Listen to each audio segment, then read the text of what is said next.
A New York Times CBS News poll found that 88% of respondents still pay for traditional TV service and that only 15% may replace traditional TV with YouTube or Hulu only. Is the death of cable TV over-exaggerated? Well, here now to debate is Michael Wolff, Vanity Fair contributing editor and columnist. Also Jay Yarow, Business Insider tech and media editor. Thank you very much to both of you for joining us. Michael, you think that cable TV is dead. Why? You know, I've been through this for many years. I've heard, I remember when people in the music industry said, oh, we're fine, and people in the print industry said, we're fine. You know, let's just look at it in the face. Of course cable is imperiled. Why wouldn't it be? There's a massive behavioral shift going on. There's a new technology that's cheaper, more efficient, more suited to the needs of people who sit in front of their computers all day long. Jay, why do you disagree? Well, because if you go online and try and watch the great shows that you can see on your television, they're just not there. You just can't see them. Remember when they used to say that about music? It was too hard to download. No, I actually don't remember that, because the first thing that happened with music was it was really easy to download. I remember I was in college. I did it. It was a snap. It was a cinch. It was completely simple. You know, with television, I try and find these shows. Just one at a time. Jay, you go. Sorry. Well, I don't have cable, and I am one of these kind of people that would cut and just use the internet.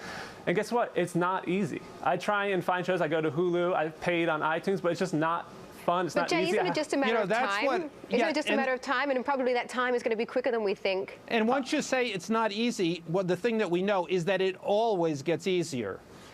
It never gets harder, always easier. Correct. And if it does get easier, there's a good chance the cable companies are the ones that are going to make it easier, and they're going to try and lock you back in. They're going to offer subscriptions online, and they're going to offer their own products. And what we have seen just the other day demoing their product on the iPad, where you could watch actual TV right on your iPad as long as you had the subscription to Verizon. And what we have seen is that never in the history of this medium have the old guys taken a leadership position in this in the development of the new side of this business. Michael, what's the biggest threat to cable? Is it Netflix?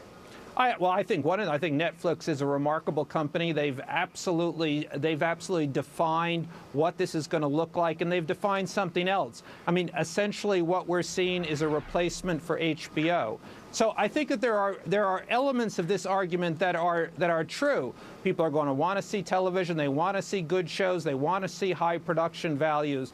But what we're going to see is a shift in control here. And Netflix is a really good example. They are in the driver's seat. They are going to be the network of the future. But surely, Michael, we're not going to see cable TV disappear immediately. I mean, everything with these sort of phase-outs is an evolutionary process, isn't it? So do you think it's just a case of it won't be dead just yet, but just the margins will get compressed and compressed and compressed? That's what everybody always says. It's an evolutionary process. But it's an evolutionary process that is really pretty quick. I mean, that's, again, exactly what the music labels said, exactly what newspapers said. You know, this is coming to a pretty fast conclusion.